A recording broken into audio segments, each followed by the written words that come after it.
He promised to marry the poor girl in kindergarten. 30 years later, the CEO did.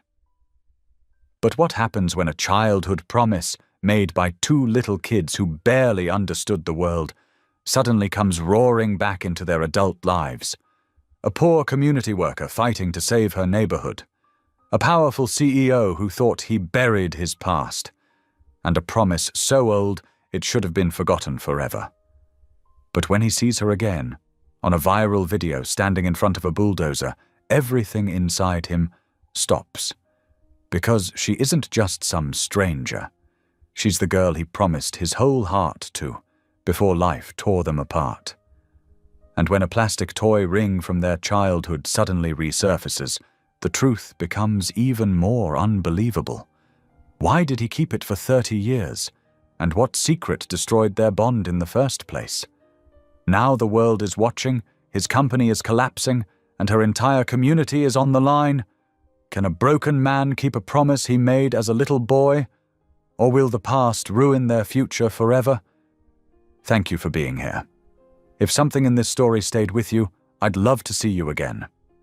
Subscribe, and tomorrow I'll bring you another story crafted with heart. The September morning dawned bright and clear, sunlight streaming through the worn windows of Lincoln Elementary School. Inside a cheerfully decorated kindergarten classroom, little Aaliyah Carter stood quietly in the doorway, her small hand gripping the doorframe. Her dark eyes took in the chaos of first-day jitters as other children rushed around, some crying, others laughing. The plastic ring in her pocket was smooth and familiar against her fingers, a simple treasure she'd found in the playground at her foster home. It wasn't worth anything real, just a purple piece of plastic with a little star on top.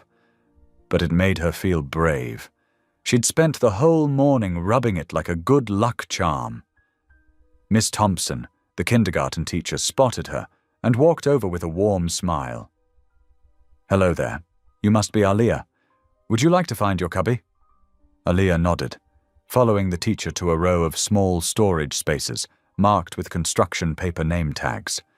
As she carefully placed her worn backpack inside, a commotion at the classroom door caught everyone's attention.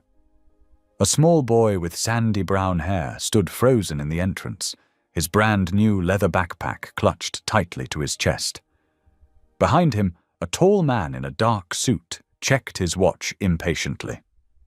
"Come now, Master Evan," the man said, his voice clipped and professional. "I have other duties to attend to." The boy, Evan, took one hesitant step into the classroom, his lower lip trembling. The man in the suit gave a curt nod and departed without another word, leaving Evan looking lost and alone in the doorway. Miss Thompson hurried over. "Welcome, Evan. We're so happy to have you join us." She gestured toward the cubbies. "Would you like to put your things away?" Evan's eyes welled up with tears. His chin quivered as he shook his head, clutching his backpack even tighter. A few other children stared, making him shrink further into himself. Aaliyah watched from her cubby, recognizing the fear in his eyes. She knew what it felt like to be scared and alone. She'd felt that way at every new foster home. Without thinking too hard about it, she slipped her hand into her pocket and wrapped her fingers around her plastic ring. Taking small, careful steps, she approached Evan. His eyes were squeezed shut now, tears rolling down his cheeks as he tried to hold back sobs. Aaliyah gently touched his arm. "Hi," she said softly. "I'm Aaliyah." Evan's eyes fluttered open, meeting hers through his tears. He hiccuped slightly, but didn't pull away. "I have something special," Aaliyah continued, her voice barely above a whisper. She pulled out the purple ring, holding it up so it caught the morning light. "It's magic. It makes scary things not so scary anymore." Evan's sobs quieted as he stared at the ring, curiosity replacing some of his fear. "Really?" Aaliyah nodded solemnly. "It works best if you wear it." She held it out to him. "You can have it." "But—" Evan sniffled. "Won't you be scared without it?" "I'll be okay," Aaliyah said, giving him a small smile. "You need it more right now." With trembling fingers, Evan took the ring. It was too small for any of his fingers, but he clutched it tightly in his palm, and his breathing began to steady. Miss Thompson, who had been watching the exchange with gentle interest, knelt beside them. "That was very kind of you, Aaliyah. Evan, would you like to sit with Aaliyah during circle time?" Evan nodded, and Aaliyah led him to the colorful carpet where other children were gathering. As they sat down together, Evan turned to her with serious eyes. "When we grow up," he declared with the absolute certainty only a 5-year-old could muster, "I'm going to marry you. Then we can always be together, and you'll never have to be scared either."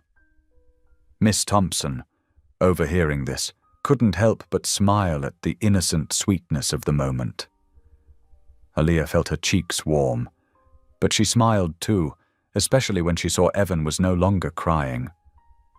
The morning passed in a blur of songs, stories, and getting-to-know-you games. When snack time came, Evan and Aaliyah sat together at a small table, sharing apple slices and graham crackers. Evan kept checking his palm where he'd stored the ring, as if making sure it was still there. "My daddy has lots of rings," he told Aaliyah between bites. "But they're not as pretty as this one." Aaliyah watched him carefully secure the ring in his backpack pocket during cleanup time. "You really like it?" she asked. "It's the best present ever," he replied with complete sincerity. When the final bell rang, Aaliyah stood with Evan by the classroom door. Through the window, they could see the same black car from that morning waiting in the pickup lane. The man in the suit stood beside it, looking impatient. "That's Charles," Evan explained, his voice getting smaller. "He takes care of me when Daddy's working, which is always." Aaliyah felt a familiar ache in her chest. She knew about adults who were always too busy. She reached out and gave Evan's hand a quick squeeze. "See you tomorrow?" Evan brightened. "Tomorrow?" he agreed, carefully patting the pocket where he'd stored the ring. Aaliyah waved as he walked to the car, watching as Charles opened the door and Evan climbed inside. The luxury vehicle pulled away from the curb, its tinted windows reflecting the afternoon sun. Neither child knew it then, but it would be many years before their paths would cross again. The plastic ring, that simple token of childhood kindness, would become a memory preserved in time, a moment of pure connection between two lonely souls who found each other on their very first day of school. Miss Thompson watched the scene from her classroom door, touched by the unexpected friendship that had bloomed between these two very different children. She saw Aaliyah standing there, still waving long after the car had turned the corner, and gently placed a hand on the little girl's shoulder. "Time to go inside, sweetheart. Your foster mother will be here soon." Aaliyah nodded, taking one last look at the empty street before following her teacher back into the classroom. The first day of kindergarten was ending, and while one chapter of their story was closing, neither Aaliyah nor Evan could have imagined how their paths would eventually intertwine again, or how that simple plastic ring would echo through the years to come. The next morning dawned bright and crisp, filled with the kind of September sunshine that made everything look fresh and new. Aaliyah arrived early, her small backpack bouncing against her shoulders as she practically skipped into the classroom. Her eyes immediately went to the seat where Evan had sat yesterday, but it was empty. She wasn't worried. There was still plenty of time before the bell would ring. She busied herself arranging her crayons just the way she liked them, occasionally glancing toward the door. Other children filtered in, hanging up their backpacks and chattering about what they'd had for breakfast. Still no Evan. When the final bell rang and Miss Thompson closed the classroom door, Aaliyah's heart sank. The empty chair beside her seemed to grow bigger and bigger, making her feel smaller and smaller. During morning circle time, she couldn't focus on the alphabet song. her eyes constantly drifting to the classroom entrance. As the other children moved to their activity stations, Miss Thompson gently touched Aaliyah's shoulder. "Sweetheart, could you help me with something over here?" She led Aaliyah to a quiet corner by the reading nook, kneeling down so they were eye to eye. "Aaliyah," Miss Thompson began softly, "I need to tell you something about Evan." She paused, choosing her words carefully. "Evan won't be coming back to our class. His father decided to send him to a different school." Aaliyah's lower lip trembled. But he said he'd see me today. He promised." Miss Thompson's heart ached at the confusion and hurt in the little girl's voice. "Sometimes grown-ups make decisions that children don't understand. It's not because of anything you did wrong. You were such a good friend to Evan yesterday." But Aaliyah wasn't convinced. She replayed everything from the day before in her mind, wondering if she'd somehow messed up. Maybe she shouldn't have given him her ring. Maybe she'd talked too much during snack time. Maybe if she'd been a better friend, he would have stayed. "Can you tell him I'm sorry?" she asked in a small voice. Miss Thompson gathered her into a gentle hug. "Oh, sweetheart, you have nothing to be sorry for. Sometimes life takes people in different directions, even when we wish it wouldn't." Throughout the day, Aaliyah went through the motions of kindergarten activities, but her heart wasn't in it. During art time, she drew a picture of two stick figures holding hands, one wearing a tiny purple circle on its finger. She carefully folded the paper and tucked it into her pocket, just in case Evan came back. The next day, Aaliyah was the first to arrive again. She stood by the window, watching each car that pulled up, hoping to see the shiny black one that had dropped Evan off. But it never came. Days turned into weeks. Autumn leaves changed color and fell from the trees outside their classroom window. Aaliyah stopped waiting by the door every morning, though she never stopped hoping. Sometimes during recess, she would sit on the swings alone, remembering how Evan had promised to marry her, so they could always be together. It seemed silly now, but it had felt so real that day. As the school year progressed, Aaliyah adapted to the familiar rhythm of foster care life. New children came and went from her foster home, just as they always had. She learned not to get too attached, not to expect anyone to stay. But sometimes, late at night, she would remember the boy who had cried on his first day of school, and how it had felt to make him smile. The years passed, bringing changes both big and small. Aaliyah moved through different foster homes, different schools, different cities. She grew taller, learned to braid her own hair, and discovered she had a talent for helping other foster kids adjust to new situations. Perhaps it started with that day in kindergarten, when she'd known exactly how to comfort a crying boy with a plastic ring. By the time she reached high school, the memory of Evan had faded like an old photograph, the edges soft and blurry. One autumn afternoon, during her freshman year, Aaliyah sat on a bench outside her current school, watching a group of elementary kids playing on the playground next door. Their laughter carried across the fence, and something about it tugged at her heart. 2 small children were sharing a swing, taking turns pushing each other. The sight triggered something in her memory, a flash of a tear-stained face, a purple ring catching the sunlight, a promise made with the pure conviction of childhood. For a moment she could almost see him clearly, the boy with the soft smile who had been her friend for just one day.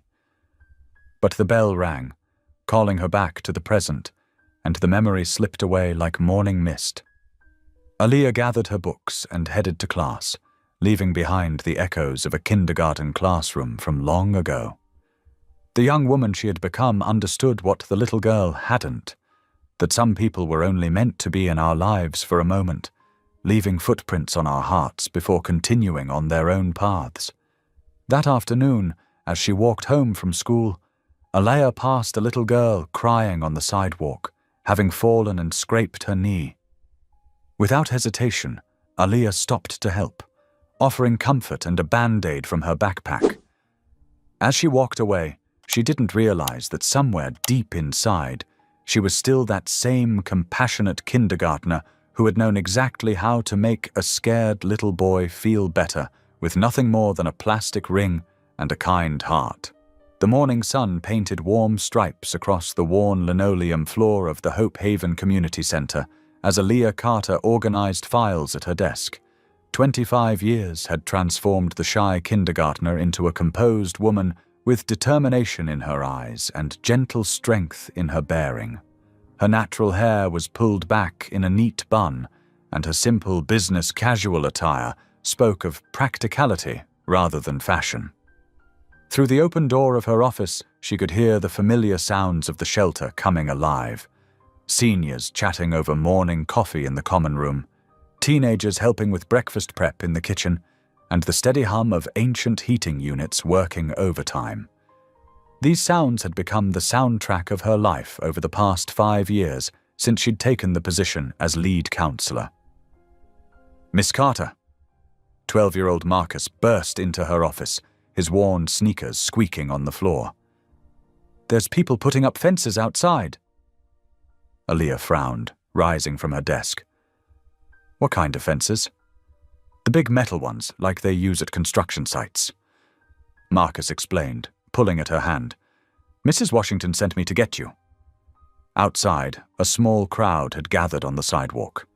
Eleanor Washington, a 73-year-old resident who had lived at Hope Haven for 15 years, stood at the front, leaning on her cane and arguing with a man in a hard hat.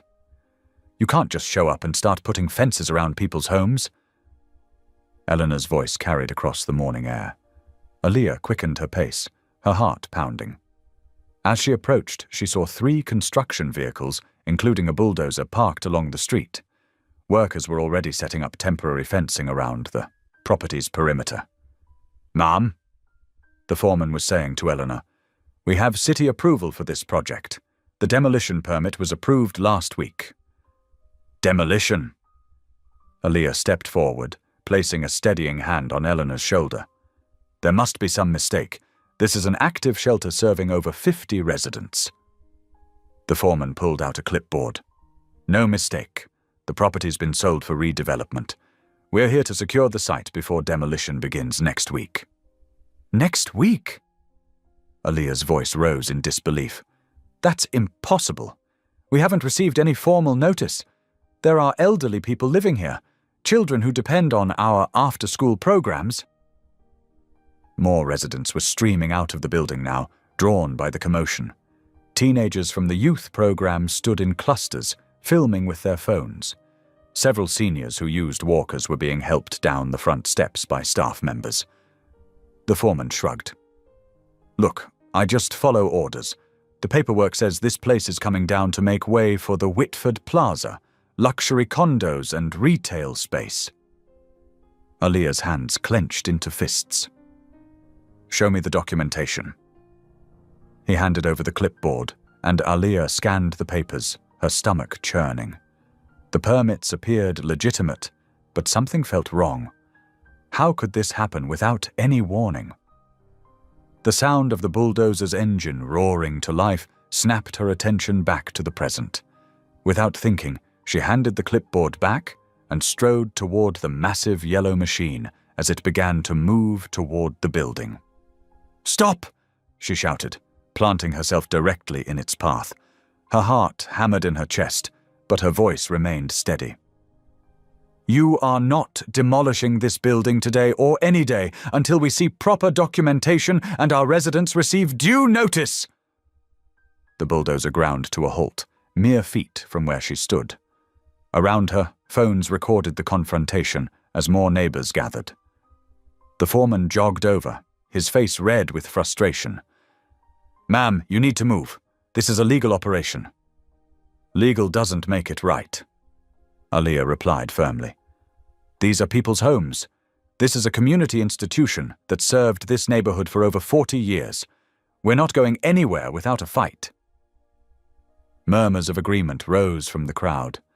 Eleanor stepped forward, followed by several other residents, Marcus and his friends formed a line beside Aaliyah, their phones still recording. "If you want to tear down Hope Haven," Aaliyah continued, "you'll have to go through proper channels.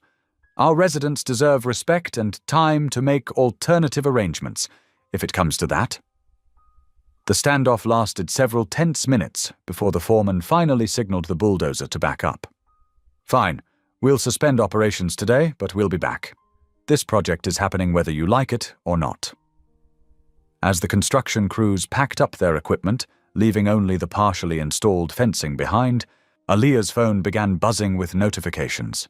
The videos were already spreading across social media, accompanied by hashtags like Save Hope Haven and Community Over Profit. The rest of the day passed in a blur of phone calls, impromptu meetings, and attempts to calm worried residents. By evening, Aaliyah had organized an emergency community meeting in the shelter's main hall.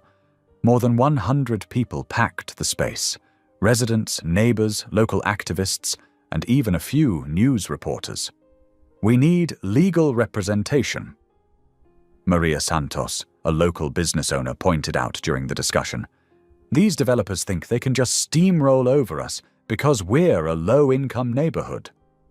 "I know some lawyers who might help pro bono," offered James Chen, another community leader. "But we'll need to move fast."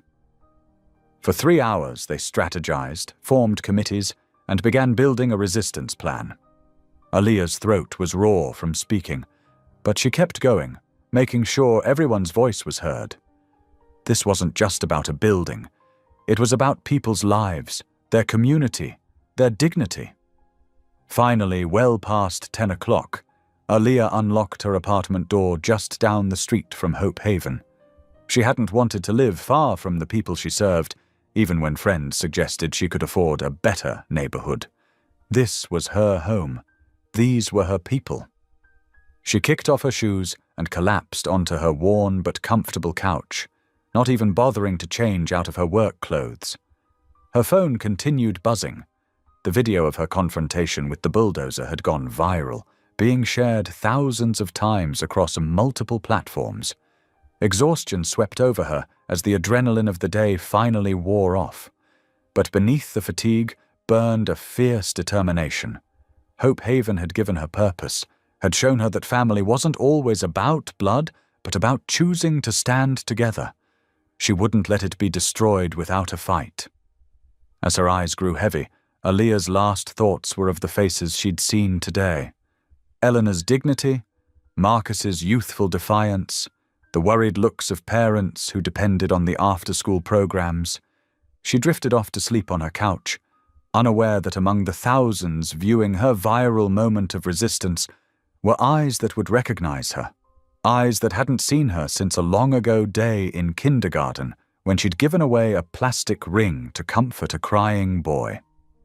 The 40th floor boardroom of Whitford Technologies hummed with tension.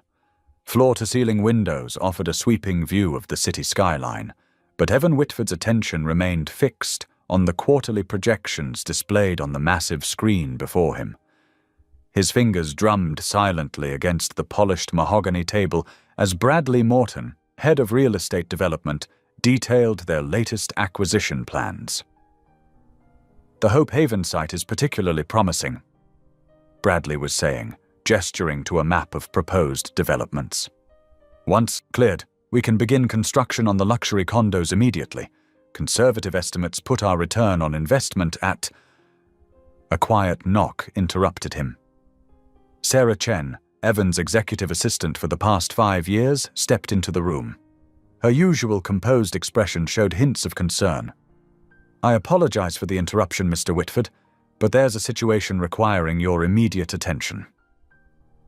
Evan nodded slightly. "Excuse me, gentlemen." He stood, straightening his perfectly tailored suit jacket. "Please continue the presentation. I'll return shortly." In the privacy of his corner office, Sarah pulled up a video on her tablet. "This was filmed at the Hope Haven site an hour ago. It's already gone viral with over 50,000 shares."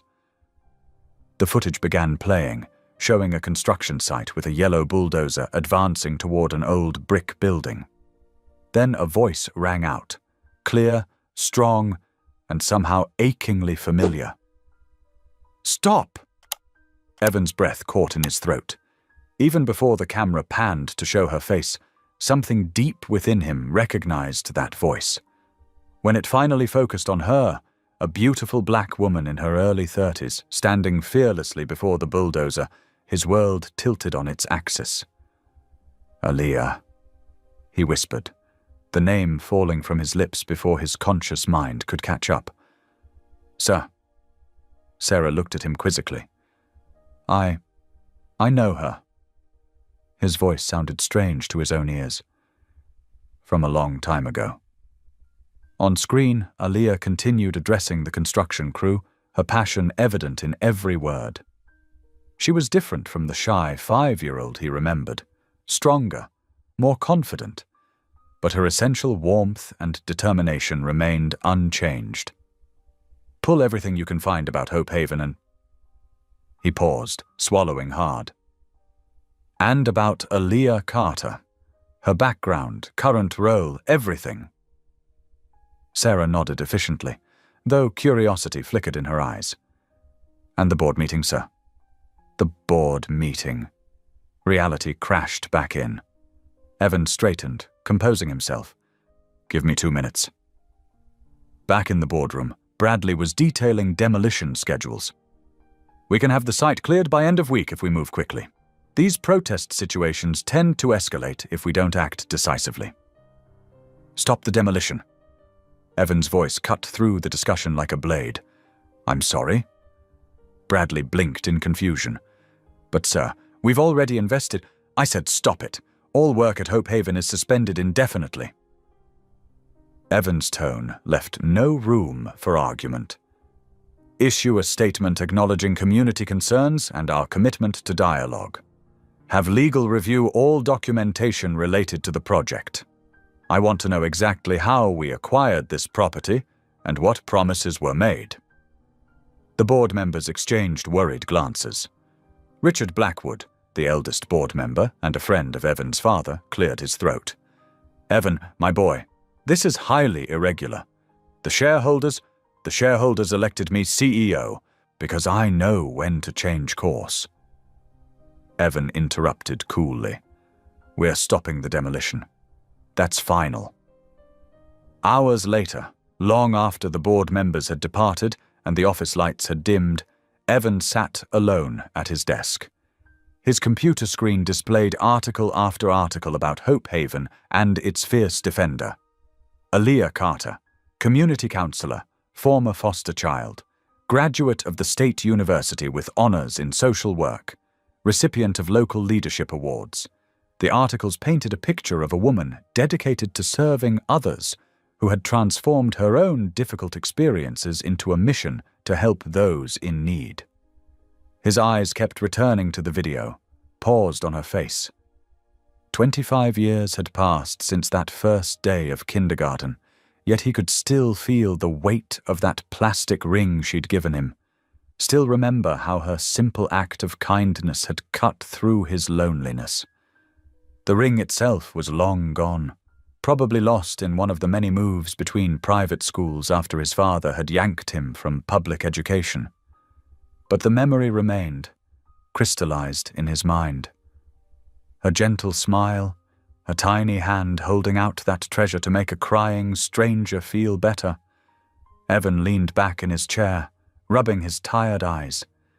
The city lights twinkled beyond his window, and somewhere out there, Aaliyah was probably still working, still fighting for her community. He thought about the life she'd built, the strength she'd shown, while he'd followed the path laid out by his father. Prestigious schools, impressive acquisitions, perfect appearances masking inner emptiness. Sleep began to creep over him as the hour grew late, but he couldn't bring himself to leave. Instead, he dozed off at his desk, the computer screen still displaying Aaliyah's determined face as she stood against the bulldozer, defending her community with the same compassion she'd once shown a lonely little boy. Morning sunlight glinted off the chain-link fence surrounding Hope Haven as Aaliyah rubbed her tired eyes. She'd been up until 2 in the morning with community organizers, planning their next steps. Her coffee hadn't kicked in yet, but determination kept her standing straight as she surveyed the temporarily halted construction site. A sleek black car pulled up to the curb, its engine purring quietly before falling silent. Aaliyah tensed, expecting another corporate lawyer with threatening paperwork. The back door opened, and a tall man in an expertly tailored suit stepped out. Something about his careful movements tugged at her memory, but exhaustion clouded her thoughts. He approached slowly, hands relaxed at his sides, studying the old brick building behind her with an unreadable expression. When he was just a few steps away, he spoke one word that stopped her heart. Aaliyah. The gentle tone struck a chord deep within her, echoing across decades. She stared at him, really looked at him now, and suddenly she was 5 years old again, offering comfort to a crying boy on his first day of school. Evan? She whispered, then immediately straightened her spine. Evan Whitford. His eyes lit up with hope, but she took a step back, crossing her arms. So the CEO himself comes to manage the PR crisis. I suppose that viral video really rattled your board. That's not why I'm here. His voice was soft but steady. When I saw you in that video, I knew I had to come. 25 years later. Bitter words spilled out before she could stop them. You disappeared without a word. One day here, gone the next.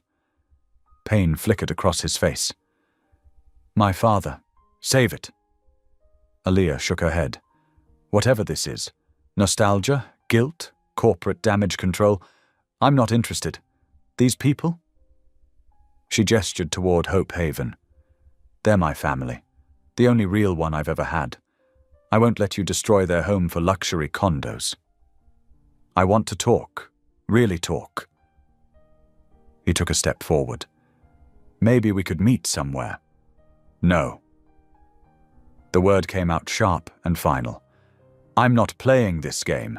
If you want to discuss Hope Haven, you can meet with our community board and lawyers just like anyone else. Before he could respond, her phone buzzed, another crisis needing her attention. I have to go. Please don't come here again. She turned away, refusing to acknowledge the hurt in his eyes. Across town, in the climate-controlled basement of Whitford Tower, 2 archivists carefully sorted through boxes of Maxwell Whitford's personal effects. The late CEO's sudden death had left years of accumulated belongings to catalogue. More financial records. Sighed Marcus, setting aside another folder. Wait. Lisa lifted a small wooden box from beneath some papers. This is different. Opening it revealed a child's treasures, a handful of colorful marbles, a worn baseball card, and, nestled in one corner, a small plastic ring, its once bright surface now dulled with age. Following standard procedure, Lisa photographed the contents before repacking them. The image was automatically uploaded to the catalog system, triggering a notification on Evan's phone. He was reviewing construction permits when the message arrived. Opening it absently, he froze at the sight of that simple ring. Memory crashed over him. Small hands offering comfort, a child's promise, his father's rage upon discovering where he'd been enrolled. Cancel my afternoon, he told his assistant, already heading for the elevator. All of it. In the archive room, he handled the ring with trembling fingers. How had it survived? He remembered his father confiscating it, remembered crying himself to sleep that night. Now here it was, preserved among his father's supposedly important possessions. Evan sat heavily in a nearby chair, the ring tiny in his palm. All these years he'd told himself that day wasn't real, that he'd imagined or exaggerated the connection he'd felt with the kind-hearted girl who'd reached out to him. But his father had kept the ring, perhaps as a reminder of why his son needed to be controlled, shaped, isolated from those people. "I'm sorry, sir," Marcus began, "but all items need to remain. This is mine." Evan's voice was rough with emotion. "It was always mine." Evening shadows lengthened across Alia's small apartment as she stirred a pot of pasta, phone wedged between her ear and shoulder. "Yes, Mrs. Rodriguez, I've got your petition right here. We'll present it at the council meeting next week." She made another note on the already crowded legal pad beside her stove. A knock at her door made her pause. "I'll call you back tomorrow, okay?" Through the peephole, she saw Evan standing in her hallway, looking somehow both powerful and lost. Her heart lurched. How had he found her address? She should ignore him. Should... "Aaliyah?" His voice was muffled by the door. "Please, just 5 minutes." She began to refuse, but then she saw what he held in his outstretched palm, a small plastic ring, faded but unmistakable. Her hand rose to the doorknob, hesitating there as memories and doubts warred within her. The pasta bubbled on the stove behind her. The petitions waited on her counter. Her sensible mind screamed to send him away. But her heart remembered a little boy's tears, a promise made in innocence, and the way he'd treasured her small gift even on that single, long-ago day. Her fingers rested on the lock, trembling with indecision. Aaliyah's hand lingered on the doorknob for another long moment before she finally turned it. The door opened with a soft creak, revealing Evan standing there, still holding out the plastic ring like an offering. 5 minutes, she said firmly, stepping aside to let him in. Her small apartment was neat but lived in, with stacks of community paperwork on every surface and inspiring quotes taped to the walls. The smell of cooking pasta filled the air. Evan's expensive suit looked out of place against her worn furniture, but he didn't seem to notice as he carefully sat at her kitchen table. "Your stove," Aaliyah muttered, turning to remove the boiling pot before it overcooked. "I remember how you gave me this," Evan said quietly, setting the ring on the table between them. "I was crying, terrified, and you just came over and made everything better." Aaliyah kept her back turned, focusing on draining the pasta. "We were 5 years old, and the next day I was gone." His voice caught. "My father, when he found out where I'd been enrolled, he was furious, called it social experimentation, said no son of his would attend a public school." She finally turned to face him, arms crossed. "And that was it? 25 years of nothing?" "I fought him." Evan's fingers traced the ring's worn surface. "Cried. Begged. But I was 5 and he swallowed hard. He controlled everything, sent me to private schools, monitored my friends, planned my whole life. The only thing he couldn't take was this ring, because he never found where I'd hidden it." "Then how—" "It was in his personal effects. The archivists found it today." Evan looked up, meeting her eyes. He kept it all these years, probably as a reminder of why he needed to keep such a tight grip on me. Aaliyah slowly sat across from him, her defenses wavering at the raw pain in his voice. "I checked the door every morning for weeks," she admitted. "I thought I'd done something wrong." "God, no." Evan reached across the table instinctively, then pulled back. "You were the only real friend I'd ever had, even if it was just for one day." She stared at the ring, memories washing over her. "I used to imagine you'd come back. Even after I went into foster care, I'd make up stories about why you left, what you were doing." She shook her head. "Eventually, I mostly forgot. Until I saw you today. When I saw that video." Evan leaned forward. "Before I even saw your face clearly, I knew it was you. Your voice, your determination to protect others. You haven't changed. Neither of you," she said softly. "Still that quiet, thoughtful boy, just in an expensive suit now." A ghost of a smile crossed his face. "The suit's new," The rest. He gestured to the ring. Some things stay with you. They talked for hours, their coffee growing cold as Evan shared stories of his isolated childhood, his father's demanding presence, and his internal struggles to live up to impossible expectations. Aaliyah spoke of foster homes, of finding purpose in helping others, of building a family among the community she served. When Evan finally left that night, the ring remained on her table, a bridge between past and present. The next morning, Aaliyah arrived at Hope Haven to find Evan already there, dressed in jeans and a work shirt, examining the vandalized fence. "What are you doing?" she asked, watching community members eye him suspiciously from the shelter's windows. "Helping fix what's broken." He held up a handful of tools. "I may be CEO now, but I still remember which end of a hammer to hold." She couldn't help smiling. "You don't have to do this. I want to." His expression grew serious. "I want to understand this place, these people. No corporate agenda, no PR moves, just understanding."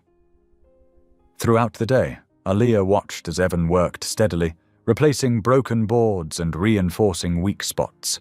When elderly Mrs. Martinez brought out lemonade for the volunteers, he sat on the porch steps with her, listening intently to her stories of the neighborhood's history. Later, a group of kids from the after-school program gathered to watch him work. Instead of shooing them away, he showed them how to safely use basic tools, praising their efforts when they helped hold boards in place. "He's not what I expected," admitted Marcus, one of the shelter's regular volunteers, as they observed Evan patiently teaching a young girl how to use a level. "No," Aaliyah said softly. "He's not." As the sun began to set, casting long shadows, across the repaired fence, Evan offered to walk Aaliyah home. They strolled slowly through the cooling evening air, their conversation flowing naturally between memories and present concerns. "Thank you," she said suddenly, stopping under a streetlight. "For today, for being real with these people. They're remarkable." Evan's voice was warm, just like their protector. The air between them crackled with unspoken emotions, decades of what-ifs and might-have-beens. "Good night, Evan," Aaliyah said finally, climbing the steps to her building. "Good night, Aaliyah." Later that night, Aaliyah lay in her bed, staring at the ceiling fan's lazy circles. The plastic ring sat on her nightstand, its presence both comforting and unsettling. She thought of Evan's gentle patience with the shelter kids, so at odds with his corporate image, the way his eyes still crinkled when he smiled, just like when they were 5. The warmth of his shoulder brushing hers as they walked home. Across town, in his penthouse apartment, Evan sat on the edge of his king-sized bed, his thoughts full of Aaliyah's fierce dedication, her careful way of listening, how the sunset had painted her face in gold as they walked. His expensive sheets felt empty somehow, his success hollow compared to the rich community she'd built. Neither slept much that night, their minds spinning with possibilities neither dared to voice. The past and present intertwined, and somewhere between memory and hope, 2 hearts began to remember what they'd recognized all those years ago, the simple truth of belonging. The morning sun had barely touched the shelter's brick facade when Evan's car pulled up. Unlike yesterday, he arrived dressed casually in a soft blue sweater and khakis, looking more like a neighborhood volunteer than a CEO. Mrs. Martinez, already unlocking the front door, raised her eyebrows in surprise. "Good morning," Evan called out, carrying 2 paper bags of fresh bagels. "I thought I'd help with breakfast, if that's okay." Inside the shelter's well-worn kitchen, Evan rolled up his sleeves and got to work. He arranged fruit on serving trays while elderly residents shuffled in, drawn by the smell of coffee. Mr. Thompson, a former jazz musician in his 80s, watched curiously as Evan moved around the kitchen with unexpected ease. "You've done this before, haven't you?" Mr. Thompson asked, accepting a steaming mug. Evan smiled softly. My grandmother taught me to cook. Before she passed, we'd spend Sunday mornings making breakfast together. He paused, remembering. It was the only time my father couldn't interrupt with business calls. When Aaliyah arrived an hour later, she stopped in the doorway, struck by the scene before her. Evan sat at a table with 3 elderly residents, leaning in to hear Mrs. Chen's story about immigrating from China 50 years ago. His face showed genuine interest, asking thoughtful questions and laughing at all the right moments. He's been here since dawn, Marcus whispered, appearing beside her. Made sure everyone got hot coffee and fresh fruit. Who knew a big-shot CEO could scramble eggs? Aaliyah watched as Evan gently touched Mrs. Chen's hand when she grew emotional describing her late husband. There was nothing calculated about the gesture, just pure empathy. By mid-morning, the shelter's younger residents began arriving for various programs. 10-year-old Destiny, usually shy around newcomers, gravitated toward Evan during reading time. She thrust her favorite book into his hands and climbed onto his lap without hesitation. Will you do the voices? She asked hopefully. I'll try my best, Evan replied, opening the worn copy of Where the Wild Things Are. Soon other children gathered around, drawn by his animated storytelling. Aaliyah observed from the doorway as he brought the characters to life, his face lighting up at their delighted reactions. Something tugged at her heart, a dangerous feeling she quickly tried to suppress. During lunch break, Evan found her in the office, sorting through donation records. Can I ask you something? He said quietly, settling into a chair. Aaliyah nodded, though her shoulders tensed slightly. What was it like after I left? His voice was gentle but direct. She stared at the papers in front of her for a long moment. Hard, she finally answered. My foster parents tried their best, but... She took a deep breath. When you're moved from home to home, you learn not to unpack your backpack completely. Never know when you'll have to leave again. Evan's face showed pain at her words. How many homes? 7 before I aged out of the system. She smiled sadly. That's why this place matters so much. These kids, these seniors, they need somewhere stable. Somewhere that feels like home. And you? Evan asked softly. Where's home for you? Aaliyah met his gaze. I built it here, in this community. It's the first place I didn't feel temporary. Throughout the afternoon, Evan continued helping wherever needed, fixing a leaky faucet, carrying boxes of donations, even joining an impromptu dance session with the senior exercise group. Each time Aaliyah glanced his way, she found him fully immersed in whatever task he was doing, never checking his phone or looking impatient. As evening approached, community members began arriving for the neighborhood campaign meeting. They filled the shelter's main room with folding chairs and determined faces. Evan took a seat quietly beside Aaliyah, not speaking, but radiating steady support. She led the meeting with practiced confidence, discussing legal strategies and fundraising options. When someone mentioned the demolition company, Evan raised his hand. I've already issued a permanent stop work order, he stated simply. And I'd like to offer pro bono legal support from our corporate team for whatever next steps you decide. The room buzzed with surprised whispers. Aaliyah felt warmth spread through her, chest at his words, at the way he said, "You decide," instead of taking control. After the meeting, they walked together through the cooling night air. Aaliyah told him about her first day working at the shelter, how terrified she'd been of failing the people who needed her. But you didn't fail them, Evan said softly. You became their champion. Sometimes I still feel like that scared kid, she admitted, afraid of letting people down. I know that feeling. He shook his head ruefully. My father's voice in my head, always expecting perfection. Something about his honest vulnerability made Aaliyah laugh, a real, unguarded sound that surprised them both. Evan joined in, and suddenly they were both giggling like children, releasing years of tension. At her doorway, they lingered longer than necessary, neither wanting the evening to end. "Thank you," she said, "for today, for listening, for understanding." Evan's smile was warm. "Thank you for letting me try." After he left, Aaliyah remained in the doorway, watching his figure disappear down the street. The familiar walls of her distrust were beginning to crack, letting in something that felt dangerously like hope. For the first time in years, she didn't immediately try to rebuild them. Inside, she touched the plastic ring still sitting on her table, remembering the earnest boy who had once promised to stay. Maybe, just maybe, some promises weren't meant to be broken after all.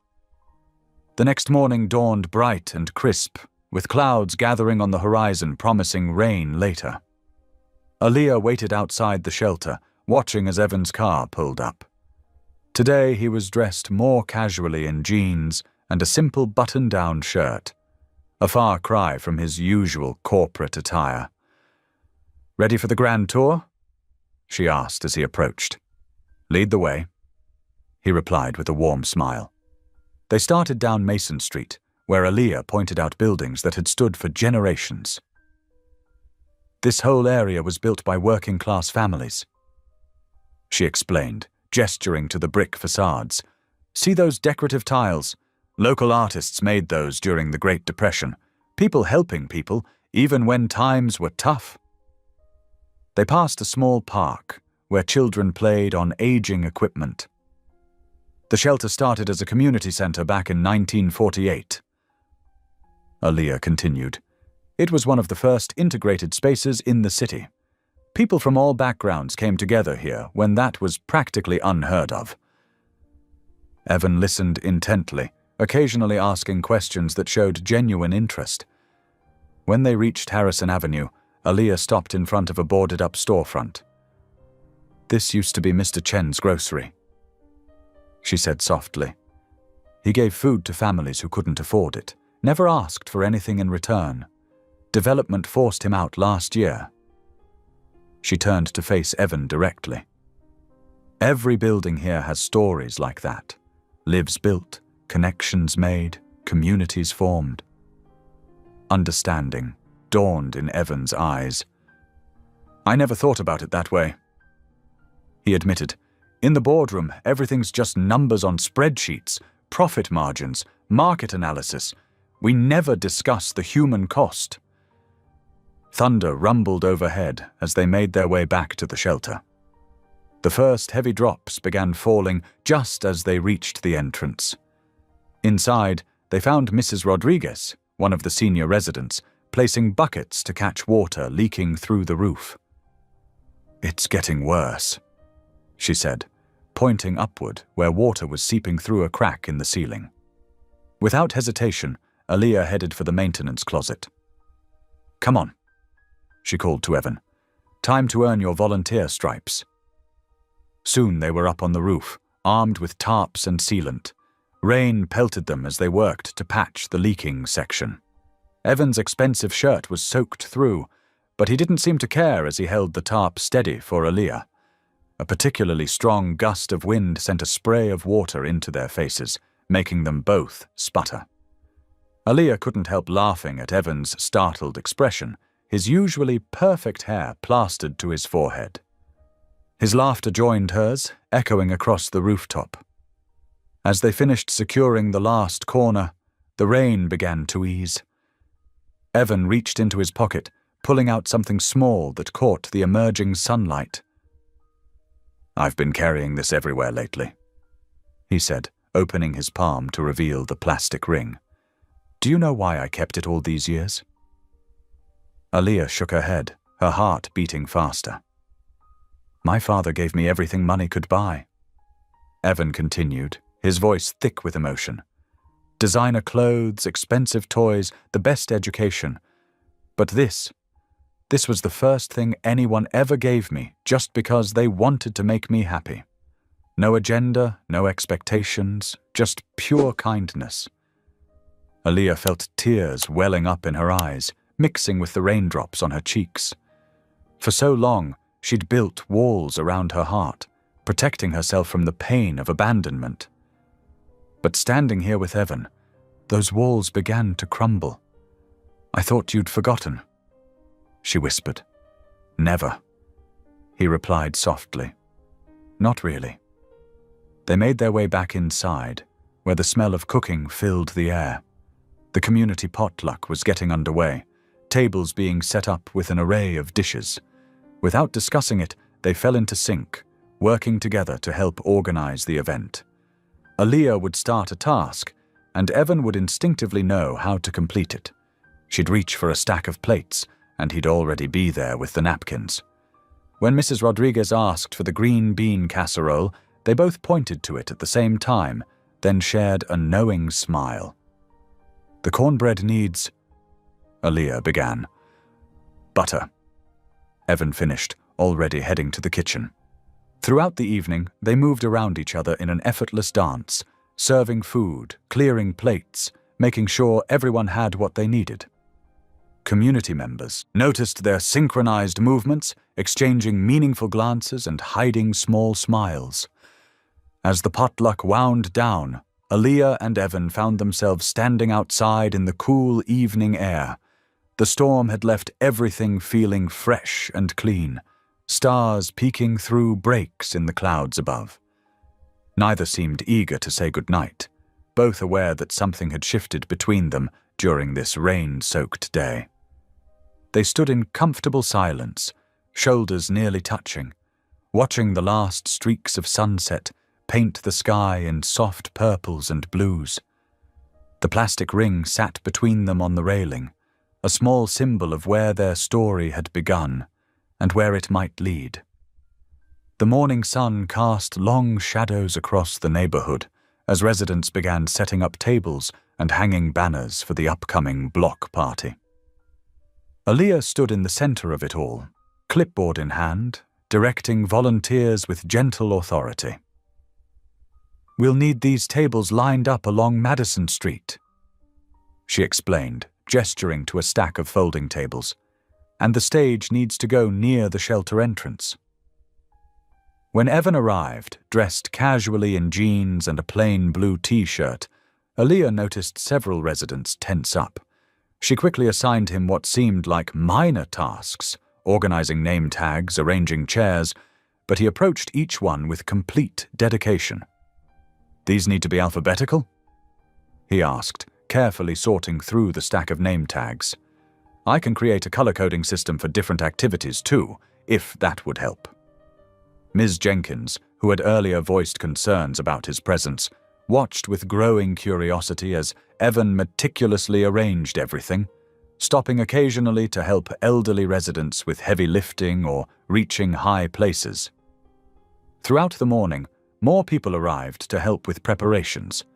Children darted between the adults, testing the chalk art stations and asking endless questions about the face-painting booth that would open in 2 days. "Mr. Evan," little Marcus called out, tugging on Evan's shirt. "Can you help us test the ring toss game, please?" Aaliyah paused her work to watch as Evan spent 20 minutes showing the neighborhood kids how to aim properly, celebrating each successful throw with high fives and genuine enthusiasm. By late afternoon, most of the preliminary setup was complete. Evan had worked steadily, his expensive watch forgotten as he helped string banners, move equipment, and solve logistical problems. His quiet competence and willingness to take direction from others gradually began winning people over. "You know," Mrs. Rodriguez said to Aaliyah as they watched him help an elderly man set up his food booth, "maybe he's not so bad after all." As the sun began to set, Evan approached Aaliyah, wiping sweat from his forehead. "Have you eaten? There's this little place around the corner. Tony's.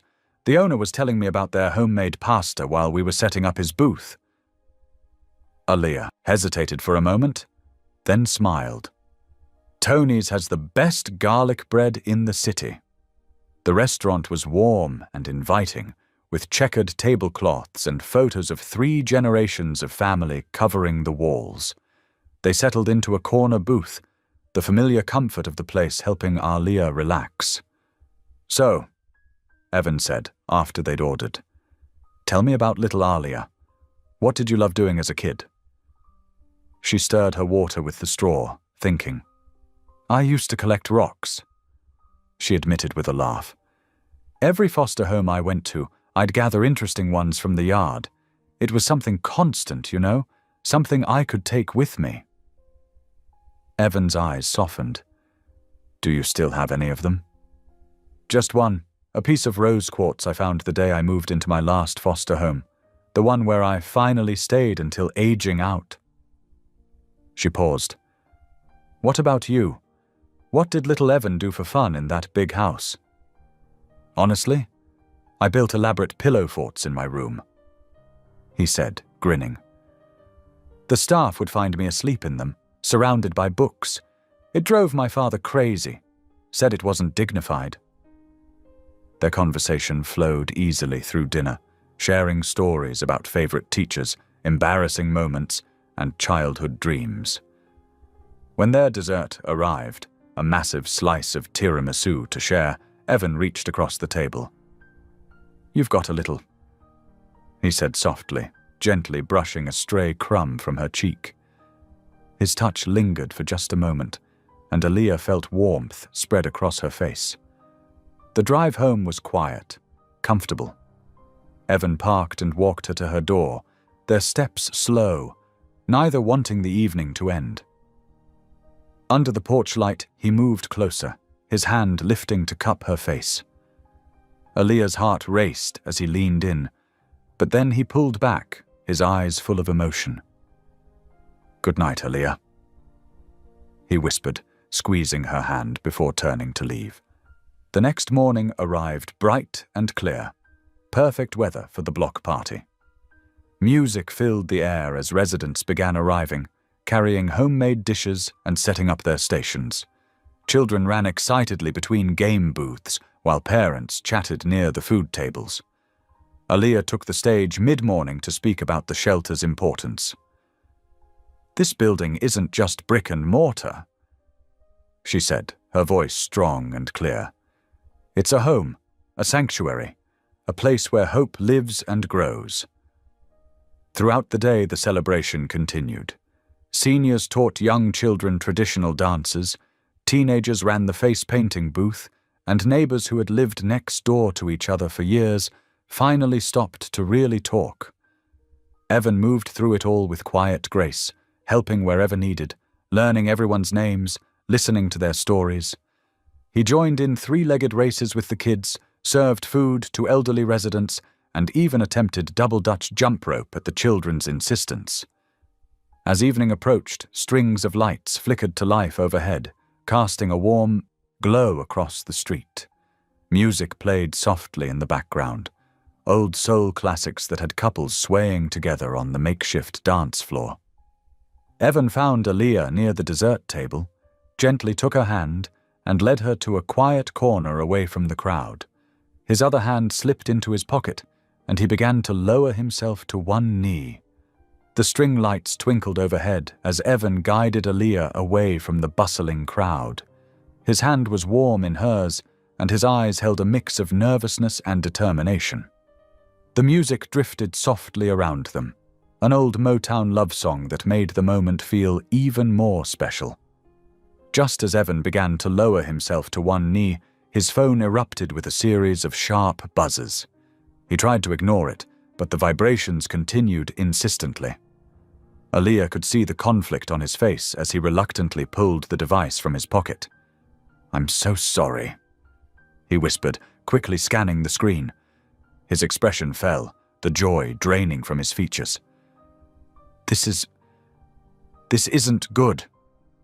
Before Aaliyah could ask what was wrong, 2 men in expensive suits pushed through the crowd. Their presence felt jarring against the casual, festive atmosphere of the block party. The music seemed to fade as people turned to stare. "Mr. Whitford," the taller executive said sharply. "Your presence is required at headquarters immediately. The board has called an emergency meeting." The shorter man stepped forward, his voice low but firm. "This isn't a request, Evan. The situation is critical." Evan stood frozen for a moment, looking between Aaliyah and the executives. The plastic ring weighed heavily in his pocket as he struggled with his decision. Finally, his shoulders slumped slightly. "Aaliyah, I'm so sorry," he said, his voice thick with regret. "I need to handle this. I promise I'll explain everything soon." He squeezed her hand once before following the executives to a waiting car. The block party's cheerful mood deflated like a punctured balloon. People whispered in small groups, shooting concerned glances at Aaliyah. She stood rooted to the spot, watching the car's taillights disappear around the corner. Later that night, as Aaliyah was getting ready for bed, her phone chimed with a news alert. Her stomach dropped as she read the headline, "Tech CEO under fire, internal memo reveals possible misconduct." Someone had leaked a company document suggesting Evan had misused corporate resources and betrayed shareholder trust by halting the shelter's demolition. She barely slept, tossing and turning as worry gnawed at her. When dawn finally broke, she was startled by loud knocking at her door. Through the window she could see a crowd of reporters on her small front lawn, cameras and microphones at the ready. "Ms. Carter?" they called out. "Is it true you manipulated Evan Whitford to gain control of valuable real estate? Sources say you used your past connection to influence his business decisions. Care to comment?" Aaliyah's hands shook as she pulled the curtains closed. The accusations were ridiculous, but she could see how easily the media was twisting their story. She thought of the genuine moments they'd shared at the shelter, the quiet conversations, the way he'd connected with the community. None of that mattered now. It was being painted as an elaborate manipulation. Throughout the day, more damaging stories emerged. Business analysts questioned Evan's judgment. Former board members suggested he'd let emotions cloud his decision-making. By late afternoon, social media was buzzing with speculation about their childhood connection and whether Aaliyah had orchestrated the whole situation. Mrs. Rodriguez called around 6 o'clock, her voice worried.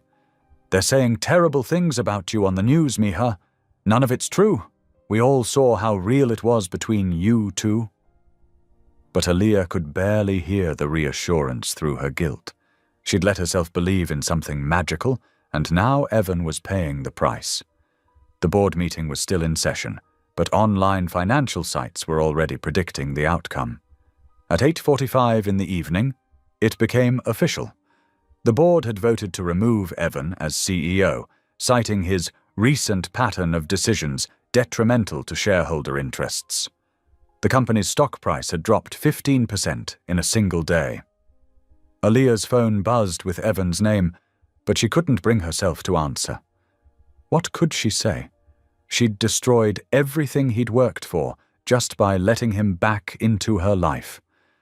The 5-year-old girl who'd given away her only treasure had grown into a woman who'd cost him his dream. Across town, Evan stood alone outside the corporate headquarters he'd helped build.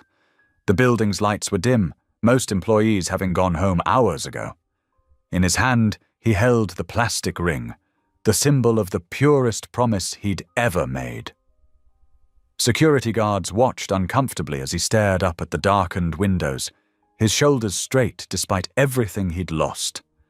The ring caught the faint glow of streetlights as he turned it over in his palm. 25 years ago, it had represented hope and connection to a lonely little boy.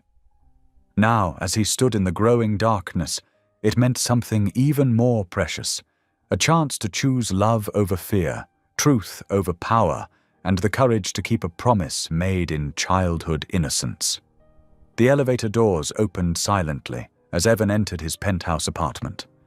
The space stretched before him, all gleaming surfaces, modern art, and floor-to-ceiling windows showcasing the city lights below. But tonight, it felt more like a museum than a home. Empty, sterile, unfamiliar. He placed his keys on the marble counter with a quiet click and pulled the plastic ring from his pocket.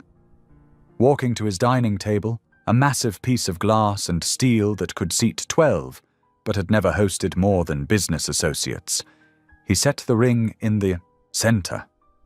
The small circle of painted plastic looked absurdly out of place among the luxury surrounding it. Evan sank into one of the leather chairs, his tie loose around his neck, and stared at the ring. Hours ticked by on his expensive wall clock as the city's lights twinkled beyond his windows. He hadn't just lost his position at the company he'd built from the ground up. He'd lost Aaliyah, too. The weight of both losses pressed against his chest until it was hard to breathe. "I really messed this up," he whispered to the empty apartment. Morning came, spreading pale light across his untouched bed. He hadn't slept, choosing instead to sit with his thoughts and that small piece of plastic that represented everything pure and true in his life. Across town, Aaliyah tried to maintain her usual routine at the shelter. She arrived early, as always, to help serve breakfast to the seniors. But the atmosphere had changed. Where there had once been unity, now there was tension and whispered arguments. "We shouldn't have trusted him," one volunteer muttered, loud enough for Aaliyah to hear. "Look at the mess we're in now." "But he was trying to help," Mrs. Rodriguez defended, though her voice wavered with uncertainty. The media vans remained parked outside, their presence a constant reminder of how their private world had been invaded. Aaliyah's phone buzzed repeatedly with calls from unknown numbers, reporters hungry for a story, she assumed. Several of the shelter's regular donors had withdrawn their support, worried about being associated with the controversy. The morning's newspaper sat on the counter, its headline screaming about corporate scandal and community manipulation. Aaliyah couldn't bear to read it. "We need to focus on what matters," she told her team during their morning meeting, though her voice lacked its usual confidence. "The seniors need us. The children need us." But even as she spoke, she could see the doubt in their eyes. The community was fracturing, and she felt powerless to hold it together. Around 10 o'clock, familiar footsteps echoed in the hallway. Aaliyah's heart jumped. She would know Evan's walk anywhere now. Without thinking, she slipped through the kitchen and out the back door, into the alley behind the shelter. Through the window, she caught a glimpse of him entering the main room, his shoulders slumped but his chin up, still carrying himself with quiet dignity despite everything. She pressed herself against the brick wall, closing her eyes against the tears that threatened to fall. She couldn't face him. Not after what her presence in his life had cost him. Evan stood in the shelter's main room, his eyes scanning faces that now turned away from him. He could feel Aaliyah's absence like a physical ache. One of the seniors, an elderly man who had particularly warmed to him, approached with a sad smile. "She left through the back," he said quietly. "Give her time, son. Sometimes people need space to sort things out." Evan nodded, swallowing hard. He lingered for a few more minutes, hoping Aaliyah might return, but finally turned and walked out. The journey back to his apartment felt longer than ever before, each step heavy with defeat. That evening, as he sat in his darkened living room, his laptop chimed with a new email. The subject line made him sit up straighter. "Remember Room 7, Washington Elementary?"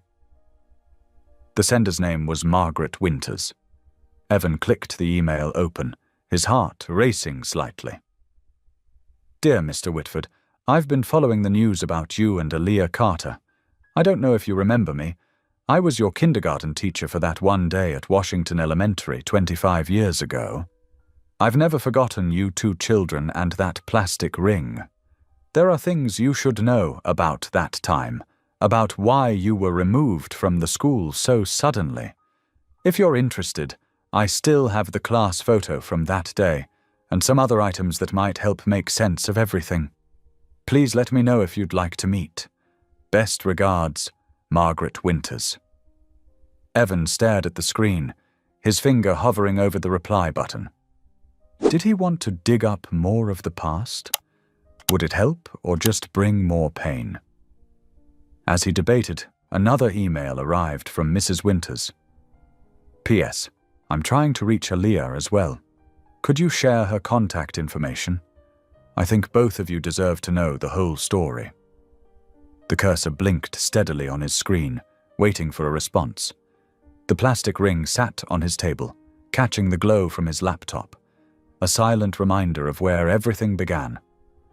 The morning sun streamed through Aaliyah's kitchen window as she stirred her coffee absently, dark circles under her eyes, testament to another sleepless night. Her phone buzzed on the counter, an unknown number. She almost ignored it, weary of reporters, but something made her answer. Hello, is this Aaliyah Carter? The voice was gentle, weathered by age but warm. This is Margaret Winters. I was your kindergarten teacher at Washington Elementary. Aaliyah's hand tightened around her mug. Mrs. Winters? I remember you. I've been trying to reach you, dear. There are some things about the past, about you and Evan Whitford, that I think you should know. Would you be willing to meet? Aaliyah hesitated, her heart picking up speed. I don't know if that's a good idea right now, with everything that's happening. Please. Mrs. Winters said softly. There's an old cafe near the school, the Morning Glory. It's quiet, away from the media. I have some things to show you. Something in the older woman's voice made Aaliyah trust her. Okay. She found herself saying. What time? An hour later, Aaliyah pushed open the cafe door, bells jingling softly above her head. The Morning Glory was nearly empty, its faded wallpaper and worn booths speaking of decades of quiet conversations. In a corner booth sat an elderly woman with silver hair and kind eyes, a leather album on the table before her. Aaliyah. Mrs. Winters smiled, standing to embrace her. You've grown into such a beautiful woman. They sat down, and a waitress brought them tea. Mrs. Winters opened the album with careful hands. I've kept these all these years, she said. I always knew that day was special, even if I didn't understand why at the time. Aaliyah leaned forward, her breath catching as she saw the first photo. There was little Evan, his hair neatly combed, wearing a blue sweater that looked too warm for the weather. He was clutching something in his hand, the plastic ring she'd given him. He wouldn't let go of it. Mrs. Winters said softly, Not even during nap time. She turned the page. Another photo showed Evan and Aaliyah sitting together during snack time, both smiling shyly at each other over graham crackers and milk. Aaliyah touched the image gently, remembering how happy she'd been to have a friend. But this, Mrs. Winters said, turning to the next page, this is what I needed you to see. The photo showed Evan the next day, his face red and streaked with tears, his small hands balled into fists. This was when they came to take him out of the school? Mrs. Winters explained, her voice thick with emotion. He fought them, Aaliyah. That little boy fought so hard. What? Aaliyah whispered, staring at the image. He kept crying, saying he needed to find the girl who gave him her marriage ring. He said he'd promised to marry you, and he couldn't break his promise. Mrs. Winters wiped a tear from her cheek. For days afterward, he would escape from his new school and try to find his way back to Washington Elementary. His father was furious.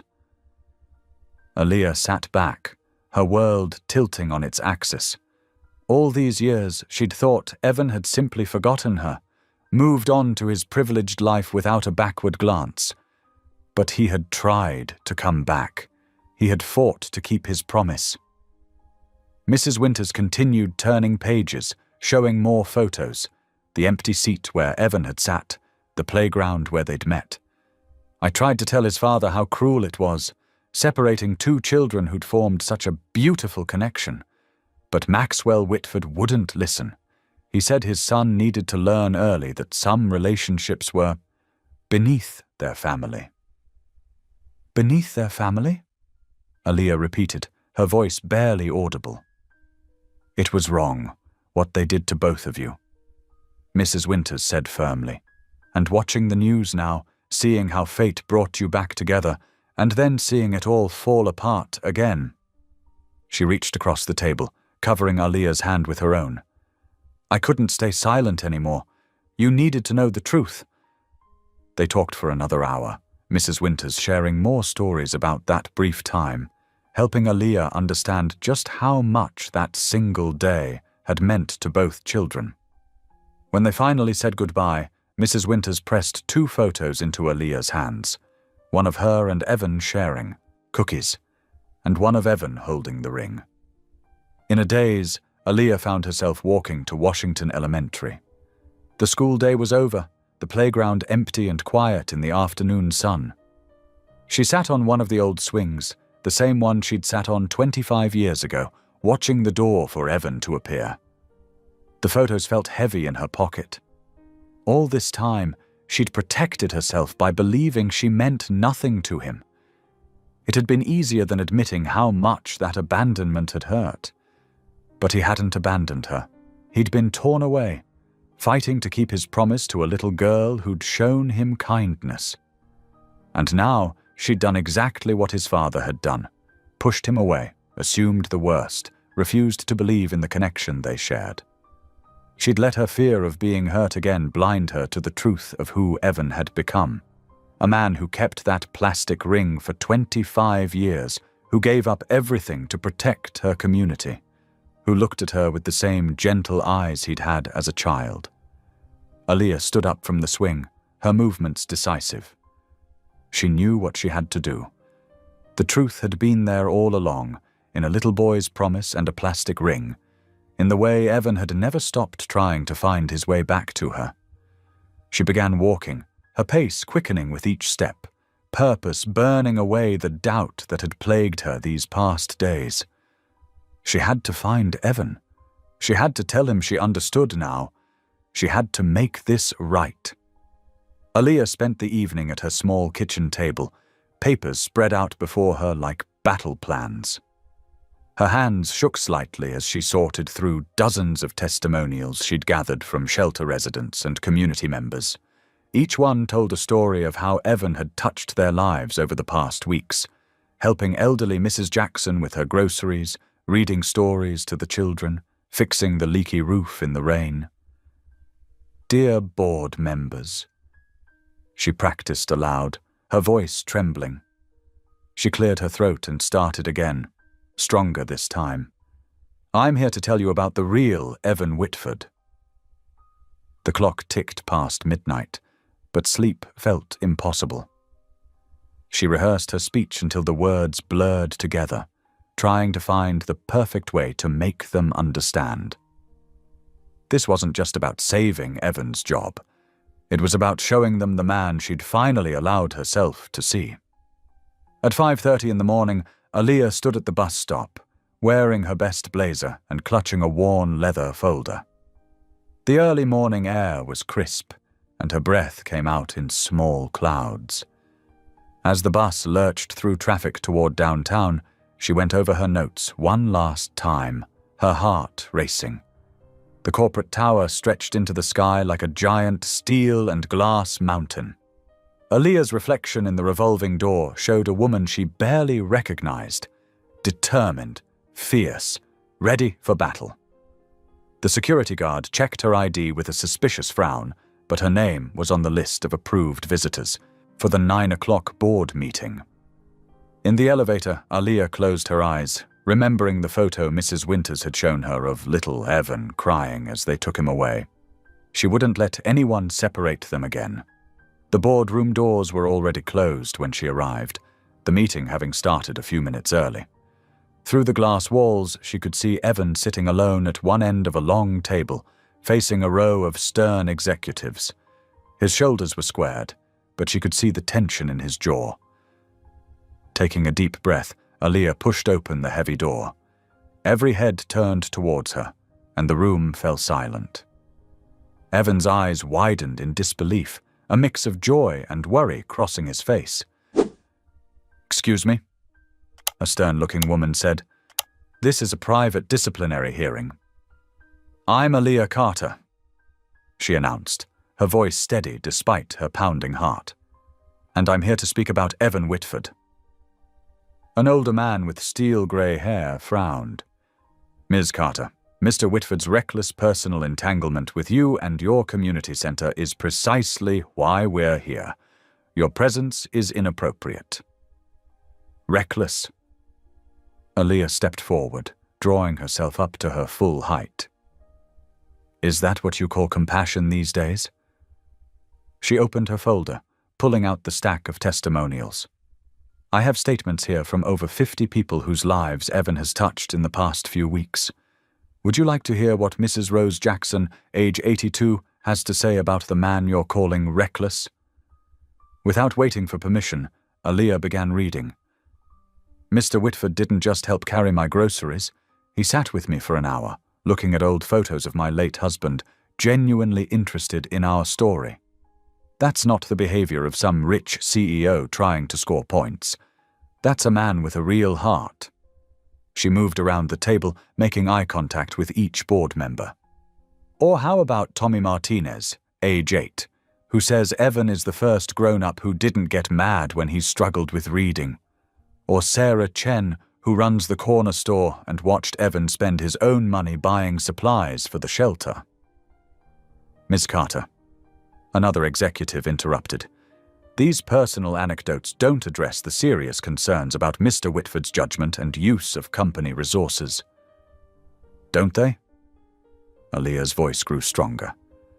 "Because from where I stand, Evan showed exactly the kind of judgment you should want in a leader. He saw beyond spreadsheets and profit margins to the human beings whose lives your decisions affect. He recognized that sometimes doing the right thing matters more than doing the profitable thing." She glanced at Evan, who was watching her with an expression of complete awe. "You're not punishing him for misconduct. You're punishing him for having the courage to be the kind of person his father never wanted him to be." The room grew very still. Aaliyah pulled out the old photograph Mrs. Winters had given her, the one of young Evan holding the plastic ring. "25 years ago, a little boy made a promise to always be kind, to always do what's right. You're sitting here today because that boy grew into a man who kept his promise." Her voice softened, but remained clear and firm. "If you want to fire someone for showing integrity, for demonstrating real leadership, for proving that business and humanity can coexist, then go ahead. But know that you're not just losing a CEO. You're losing the rare kind of person who can transform a company from a soulless machine into a force for genuine good in this world." Aaliyah placed the testimonials on the table, along with the photograph. "I'll leave these with you. Read them. Then ask yourselves, is this really the kind of man you want to punish? Or is he exactly the kind of leader you need?" The silence that followed was absolute. Board members exchanged uncertain glances. Evan sat perfectly still, his eyes never leaving Aaliyah's face. The tension in the room was electric, charged with the weight of her words and the truth they carried. The heavy silence following Aaliyah's testimony was broken by a board member clearing his throat. "Ms. Carter, you mentioned corruption in the redevelopment project. Could you elaborate?" Aaliyah pulled out another folder. "During my research into the shelter's history, I discovered irregular payments between shell companies tied to your development subsidiary. The demolition contract was awarded to a firm that doesn't exist except on paper." She laid out document after document. "There's more. Environmental impact studies were falsified, community feedback sessions were never actually held, and historical preservation requirements were circumvented through bribes." The board members huddled together, whispers growing increasingly concerned. The stern woman who had initially dismissed Aaliyah now looked ashen. After several minutes of hushed discussion, The grey-haired man stood up. In light of these troubling allegations, we'll need to pause these proceedings for a thorough investigation. He straightened his tie nervously. Ms. Carter, we'll require copies of all your documentation. Word spread quickly. By the time Aaliyah stepped out of the boardroom, reporters had already gathered in the lobby below. Through the floor-to-ceiling windows, she could see camera flashes and a growing crowd of journalists. She heard footsteps behind her and turned to find Evan following her into the hallway. His eyes were red-rimmed, his usually perfect suit slightly rumpled. They stood there for a moment, the weight of everything between them hanging in the air. "You came," he said softly, his voice rough with emotion. "I had to." Aaliyah's hands trembled slightly. "I couldn't let them punish you for being the person I always knew you were." Evan took a step closer. "Aaliyah, that day at the block party?" "I know." She interrupted, tears welling up. "I know what you were going to do, and I ran away because I was terrified." "Of me?" She shook her head, wiping her eyes. "Of believing in something that seemed too good to be true. Every time I've trusted someone, they've left. My parents, foster families, everyone. When those executives showed up and you had to leave, it felt like kindergarten all over again." "I never wanted to leave you." Evan's voice cracked. "Not then, not now. My father, he saw us together that day and decided I needed to be somewhere more suitable for a Whitford. I cried for weeks. I kept that plastic ring until the day he finally took it away." "Mrs. Winters showed me the photos," Aaliyah said. "She told me how you kept asking about me." Evan reached for her hand, his touch gentle. "You were the first person who ever showed me real kindness, who saw me as just Evan, not a Whitford. When I recognized you in that video, it felt like the universe giving me a second chance." "And I pushed you away," Aaliyah whispered, guilt heavy in her voice. "You were protecting yourself. But Aaliyah..." He stepped closer, taking both her hands in his. "You don't have to protect yourself from me. That little boy who promised to marry you, he meant every word. And the man standing here now, he's been falling in love with you all over again, watching you fight for your community, seeing your strength and your heart." Tears spilled down Aaliyah's cheeks. "When you left the block party, I convinced myself I'd ruined your life, that I'd been foolish to think someone like you could really want someone like me." "Someone like you?" Evan's voice was fierce. "You mean someone brilliant, compassionate, and brave? Someone who stands up to bulldozers and corporate boards? Someone who makes everyone around her feel valued and heard?" He reached up to wipe away her tears. "Aaliyah, you're everything I want to be." She let out a sob and fell into his arms. They clung to each other, both crying now, years of loneliness and misunderstanding washing away. Evan buried his face in her hair, murmuring, "I'm sorry," over and over, while Aaliyah pressed her face against his chest, finally letting herself feel safe. When they eventually pulled back slightly, their faces were wet but their eyes were clear. The sound of reporters calling their names drifted up from the lobby below. Evan gave a watery chuckle. "Quite an audience down there." "Let them wait," Aaliyah said, reaching up to straighten his tie. "We've waited 25 years for this moment." Speaking of waiting, Evan reached into his pocket and pulled out the plastic ring. Faded, but intact. "I had the archives department searching for weeks to find this. I was going to give it back to you at the block party, along with a real one." Aaliyah's breath caught. "You were really going to..." "I still want to," he said softly. "Not right this second. We have some corporate corruption to expose first, but soon." He squeezed her hand. "If you'll have me." She smiled through her tears. "I think I've been waiting. For you since kindergarten." The clamor of reporters grew louder below. Evan tucked the ring safely back into his pocket and turned to Aaliyah, extending his hand. Ms. Carter, would you do me the honor of walking downstairs with me? I think it's time we faced the world together." Aaliyah looked at his offered hand, remembering a similar gesture from a small boy 25 years ago. This time, there would be no separation, no misunderstandings, no running away. She placed her hand in his, their fingers intertwining naturally. The glass doors of the corporate tower swung open as Evan and Aaliyah stepped out hand in hand into the bright afternoon sunlight. They paused momentarily on the top step, taken aback by the size of the crowd that had gathered. The sidewalk was packed with familiar faces from every corner of their lives.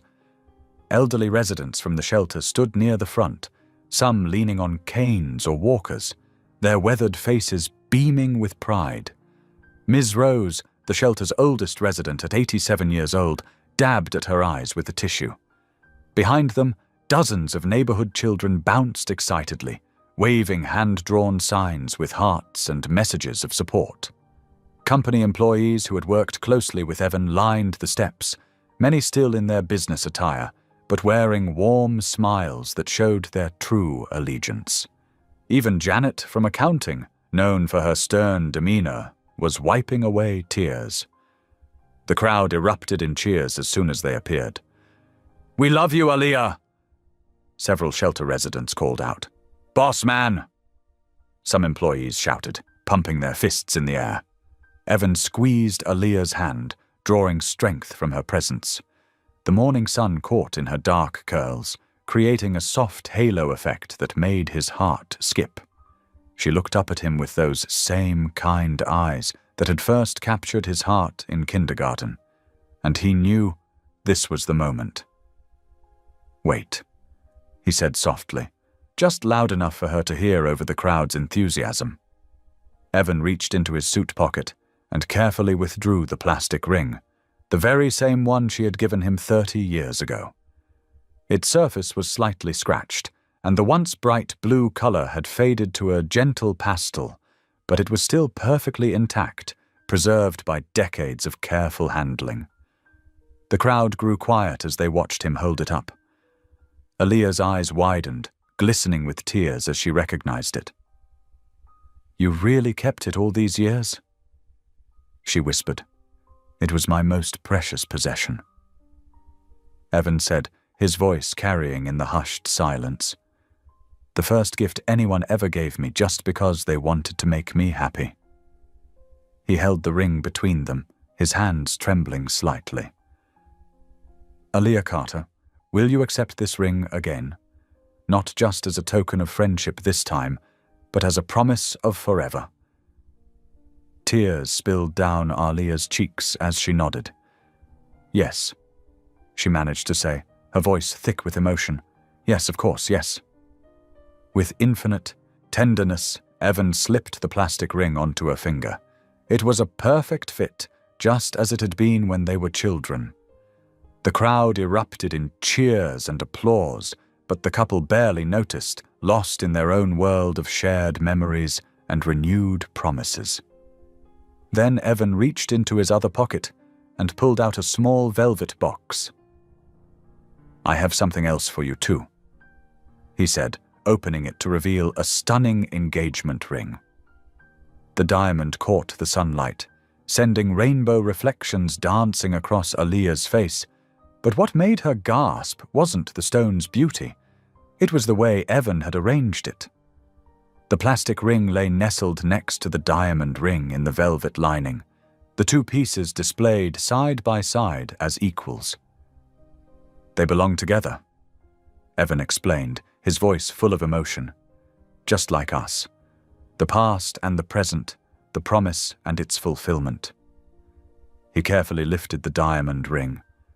"Will you wear this one too?" "Together," Aaliyah agreed, her smile radiant through her tears. "Always together." Evan slipped the diamond ring onto her finger next to the plastic one, and the crowd's cheering reached new heights. Reporters' cameras flashed rapidly, capturing the moment from every angle. Someone started singing "At Last," and others quickly joined in. Ms. Rose made her way forward, supported by 2 other shelter residents. "I knew it," she declared, her voice quavering but proud. "I told everyone that boy was special the first day he showed up to help serve breakfast. You can't fake a good heart." Little Maria, one of the shelter's youngest residents, broke free from her mother's grasp and ran up the steps to hug Aaliyah's legs. "Does this mean Mr. Evan is staying forever?" she asked hopefully. Aaliyah lifted the girl into her arms, sharing a loving look with Evan. "Yes, sweetheart. Mr. Evan is staying forever." The corporate employees began to chant Evan's name, showing their support for their former CEO. Several board members who had witnessed Aaliyah's testimony stood at the edges of the crowd, their expressions thoughtful as they watched the scene unfold. Evan wrapped his arm around Aaliyah's waist, pulling her close. The plastic ring and diamond ring caught the light together as she reached up to touch his face. Their lips met in a kiss that had been 30 years in the making, sweet and sure and full of promise. The crowd's cheers swelled around them, a joyful celebration of love that had endured separation, misunderstanding, and time itself to finally find its way home. As they held each other close, both rings glinting on Aaliyah's finger, they knew that some promises were meant to last forever, especially those made with plastic rings and pure hearts on the first day of kindergarten. The following days brought a gentle settling, like dust motes finding their place in afternoon sunlight. The media storm that had swirled around Evan and Aaliyah gradually calmed, replaced by a steady rhythm of purposeful work and quiet joy. On a crisp Monday morning, Evan stood before his former board one final time. His resignation letter was brief but clear, reflecting the same integrity that had marked his entire career. As he placed his company badge on the polished conference table, several board members avoided his gaze, still processing how their hasty judgments had nearly destroyed something precious. "I wish you all the best," Evan said simply, then walked out with his head held high. That same afternoon, he signed the papers establishing the Whitford Community Foundation. The mission statement, crafted with Aaliyah's input, was elegantly straightforward. Preserving spaces that preserve communities. Their first act was to transfer ownership of the shelter property into a protected trust, ensuring it would remain a sanctuary for generations to come. "You're sure about this?" Aaliyah asked as they sat in their new shared office, surrounded by moving boxes and fresh paint smell. "Running a foundation is different from running a corporation." Evan smiled, reaching across their desks to take her hand. "I've never been more sure of anything, except asking you to marry me, of course." The shelter flourished under their combined leadership. Aaliyah's deep understanding of community needs paired perfectly with Evan's business acumen. They expanded services, added after-school programs, and started a job training center. The old building seemed to glow with renewed purpose, its worn brick walls containing more hope than ever before. Ms. Rose, the shelter's eldest resident at 87 years old, took particular delight in teasing Aaliyah about their engagement. 30 years and counting, she would say with a mischievous twinkle in her eye. "Must be some kind of record." "Good things take time, Ms. Rose," Aaliyah would reply, laughing as she helped the older woman with her morning crossword puzzle. Ms. Rose would respond, pretending to be serious. "At this rate, I'll be dancing at your wedding from my heavenly cloud." One particularly beautiful afternoon, as golden autumn light filtered through the shelter's windows, Evan appeared in Aaliyah's office doorway. He wore that soft smile she had first fallen in love with in kindergarten, now somehow even more endearing on his adult face. "Take a walk with me," he asked, holding out his hand. Aaliyah glanced at her desk calendar, covered in meeting notes and program schedules. Now, he confirmed. "The foundation won't collapse if we disappear for an hour." She took his hand, letting him lead her out into the peaceful afternoon. They walked slowly, enjoying the familiar neighborhood sights. The corner store where Mr. Johnson always gave neighborhood kids free candy, the small park where local artists painted murals, the community garden that supplied fresh vegetables to shelter residents. As they turned onto their old elementary school street, Aaliyah's heart quickened. The building had been converted into a community center years ago, but it still held the essence of their shared beginning. Children's artwork decorated the windows, and the sound of an after-school program drifted from the playground. Evan guided her through the front doors, nodding hello to the center's director.